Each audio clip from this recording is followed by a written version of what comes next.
Bienvenidos a Podmédicos, un espacio que narra historias de ciencia y humanidad en el mundo de la medicina, ofreciendo conocimiento y aprendizaje para estudiantes, médicos y personal sanitario.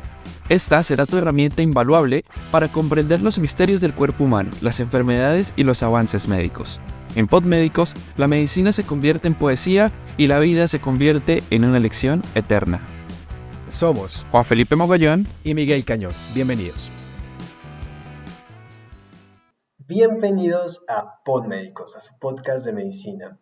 Soy yo, Miguel Cañón, y hoy estamos aquí con mi compañero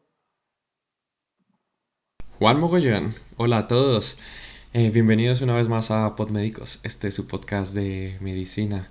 Hoy vamos a hablar de un medicamento muy utilizado en los pacientes críticos, Miguel, que es la furosemida. Bueno. Discutiremos 10 mitos más comunes sobre su uso, basándonos en la evidencia científica más reciente.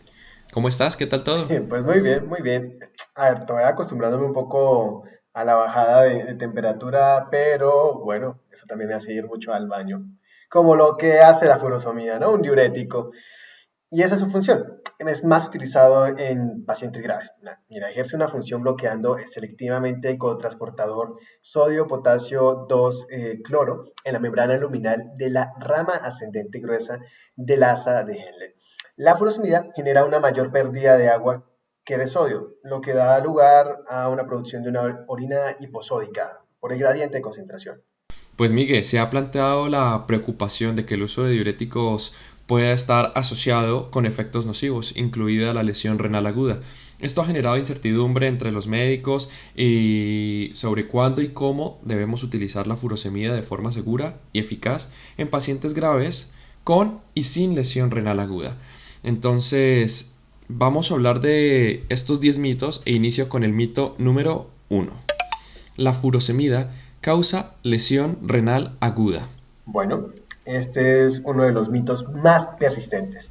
Muchas personas piensan que la furosemida causa una lesión renal aguda y de hecho pocos estudios han identificado el uso de diuréticos como un factor de riesgo para este tipo de lesiones. Bueno, lo cierto es que aunque hay estudios que sugieren una asociación, muchos no distinguen entre las causas de lesión renal aguda. Sin embargo, cuando se usa adecuadamente en pacientes con sobrecarga hídrica, la furosemida puede resolver en realidad la insuficiencia renal aguda, presumiblemente debido a la resolución de la congestión intrarrenal y la reducción del consumo de oxígeno renal. Ahora, nuestro mito número 2. La furosemida y los líquidos juntos previenen la lesión renal aguda. Este mito sostiene que combinar furosemida con líquidos previene la lesión renal aguda en pacientes de alto riesgo. Miguel, sin embargo, la evidencia no apoya este enfoque. En realidad, la furosemida se debe usar en pacientes con sobrecarga de líquidos, no en aquellos con hipovolemia. Y otro uso inadecuado, por ejemplo, es cuando se hace una hemotransfusión y dicen, bueno, después del primer paquete, ponle media ampolla de furosemida o ponle una ampolla completa. Le estás metiendo sangre, no necesitas que esté hipovolémico. Ok. Mito número 3, Miguel. La furosemida está contraindicada en la lesión renal aguda. Muchos creen que la furosemida no se puede usar en pacientes con este tipo de lesiones, pero eso es falso. La furosemida puede ser beneficiosa en estos casos, especialmente en pacientes con sobrecarga de líquidos, aunque puede requerir dosis un poco más altas. Miguel, adicionalmente, la furosemida también tiene un papel en el manejo de la hiperpotasemia presente en muchos pacientes con lesión renal aguda. Pero para concluir este mito, la furosemida se puede utilizar como una herramienta de diagnóstico de la insuficiencia renal aguda, al evaluar la función tubular y el riesgo de progresión en etapas más altas, es decir, lo que conocemos como la prueba de estrés de furosemida. Ok, y si has llegado hasta este punto del episodio, te recordamos que nos puedes compartir, puedes seguirnos en Instagram y para todo lo demás puedes interesarte en los episodios que tenemos en este podcast. Puedes seguirnos en todas las plataformas donde escuches tu podcast y muchas gracias por escucharnos. Así que pasamos al mito número 4. La furosemida puede reactivar la función renal. Otro mito popular es que la furosemida puede reiniciar la función renal. La furosemida puede conducir a una diuresis significativa en pacientes con este tipo de lesiones. En realidad, la diuresis tras la administración de furosemida indica que las células tubulares están funcionando, pero no que la función renal se está recuperando. Eso es muy cierto. En pacientes con sobrecarga de líquidos que no responden a diuréticos, no hay ningún papel para la aplicación repetida de furosemida. En esta situación se debe considerar la eliminación de líquidos extracorpórea, o bien sea por ECMO o por hemofiltración. Mito número 5. La furosemida es más efectiva si se administra con albúmina. Bueno, en el plasma, la furosemida está altamente unida a las proteínas y la hipoalbuminemia grave se asocia con una alteración de la secreción de furosemida en la luz tubular. Este mito se basa en la idea de que la albúmina mejora la eficacia de la furosemida. Sin embargo, Miguel, la evidencia es contradictoria. En un estudio que incluyó a pacientes con cirrosis hepática y ascitis, la administración de diurético en bucle premezclado con albúmina, 40 miligramos de furosemida y 25 gramos de albúmina, no mejoró la respuesta natriurética. Por el contrario, un estudio cruzado controlado aleatorio en 24 pacientes con enfermedad renal crónica e hipoalbuminemia mostró un aumento significativo en el volumen de orina con furosemida y albúmina. Sin embargo, a las 24 horas ya no había diferencias significativas. Un metaanálisis que incluyó 10 estudios demostró un mejor control del equilibrio de líquidos con la administración conjunta entre furosemida y la albúmina en pacientes hipoalbuminémicos. Los estudios en pacientes con niveles normales de proteínas en sangre no son concluyentes, lo que indica que no hay ningún beneficio directo de la infusión combinada en estos pacientes. En algunos casos puede ayudar, pero no es universalmente aplicable. Mito número 6. La infusión continua de furosemida es más efectiva que la dosis en bolo. Bueno, se ha argumentado que la infusión continua es superior. Varios ensayos controlados y aleatorizados y metaanálisis mostraron que la diuresis sostenida es más fácil de lograr con la infusión continua de furosemida en comparación con la terapia en bolo intermitente.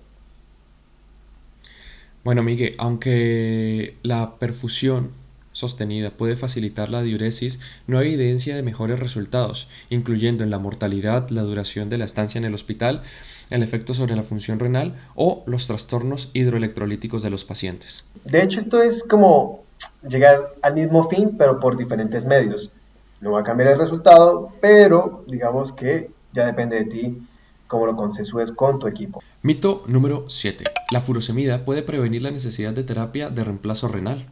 La furosemida puede prevenir la necesidad de terapia de reemplazo renal. La furosemida puede ayudar a manejar la sobrecarga de líquidos si el paciente es sensible al diurético. La administración de furosemida puede ganar tiempo antes de que se pueda iniciar la terapia de reemplazo renal, como lo demostró en un metaanálisis el profesor Banshaw en 2007. Loop diuretics in the management of acute renal failure, systematic review meta-analysis, pero no previene la necesidad de la terapia de reemplazo renal. Miguel, sin embargo, la furosemida no tiene un efecto directo en las posibilidades de recuperación renal. Un ensayo piloto del estudio SPARC comparó la dosis baja de furosemida frente al placebo en los pacientes con insuficiencia renal temprana y no encontró diferencia en la tasa de empeoramiento de la insuficiencia renal aguda o la necesidad de terapia de reemplazo renal. Su uso puede ser temporal, pero no resolverá la condición subyacente. Mito número 8. La furosemida ayuda a descontinuar la terapia de reemplazo renal en pacientes anúricos. Este mito implica que los diuréticos pueden facilitar la recuperación renal en pacientes en terapia de reemplazo renal. En pacientes tratados con este tipo de terapias, el aumento de la diuresis es una razón común para interrumpirla, y los diuréticos se utilizan con frecuencia para este propósito. Actualmente no disponemos de una evidencia contundente de que los diuréticos sean efectivos para mejorar el aclaramiento de creatinina o inducir la recuperación renal. De hecho, su uso puede aumentar el riesgo de toxicidad, como la ototoxicidad, especialmente en estos pacientes anúricos. Mito número 9. La diuresis inducida por furosemida tras la lesión renal aguda implica recuperación renal completa.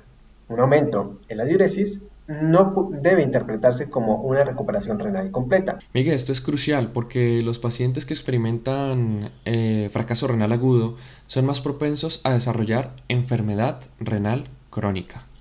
Así que voy a dar un redoble de tambores porque llegamos a nuestro último mito. La furosemida debe interrumpirse si la creatinina sérica aumenta. Bueno, por último, muchos creen que un aumento en la creatinina siempre indica un deterioro renal. Muchos pacientes con insuficiencia cardíaca aguda tienen un aumento de la creatinina sérica de 0,3 miligramos sobre decilitro o más durante la terapia diurética. Sin embargo, esto no debe interpretarse automáticamente como un signo de un verdadero deterioro de la función renal, asociado con un resultado deteriorado. Miguel, dado que la creatinina se mide como una concentración en el suero, un aumento aislado de la creatinina sérica en combinación con un aumento del hematocrito puede ser simplemente un signo de reducción de volumen intravascular y de descongestión efectiva. Esto puede ser un fenómeno conocido como pseudo deterioro renal, donde la creatinina puede aumentar debido a la reducción del volumen intravascular y no un verdadero daño renal. Esto se observó un efecto similar en el ensayo FACT, donde la terapia con líquidos restringidos que utilizaba una dosis diuréticas sustanciales mejoró el destete al respirador, pero se asoció con un aumento de la creatinina sérica en lo que tú habías dicho, 0,3 miligramos decilitro. Pero a pesar de esto, el requisito de terapia de reemplazo renal fue aún más bajo en este grupo. Pues bueno, creo que hasta este punto hemos logrado desmentir 10 mitos comunes sobre la furosemida. Y es fundamental utilizar este medicamento de manera adecuada y basada en la evidencia. Más que lleva muchos años en nuestra carrera ayudando vidas y sobre todo de que es súper económico si quieres pensar en temas de costo-eficiencia. Juan. Bueno, pues muchas gracias por acompañarnos el día de hoy. Los invitamos a seguir esta conversación, por supuesto, en nuestras redes sociales, @podmedicos. Queremos escuchar sus experiencias y vamos a publicar una encuesta. Y la pregunta es, ¿has usado furosemida en tu práctica clínica? También dejaremos un espacio para que compartan sus dudas sobre la furosemida. ¿Alguna vez has tenido un paciente que experimentó uno de estos mitos? Y ahora, para despedirnos, y sin antes preguntarte, ¿cuál de estos mitos te sorprendió más? Así que déjanos en los comentarios. Y recuerden seguirnos nuevamente en Instagram, @podmedicos. Y si es de su agrado, compartirlo con sus compañeros. Hasta la próxima. Chao, chao.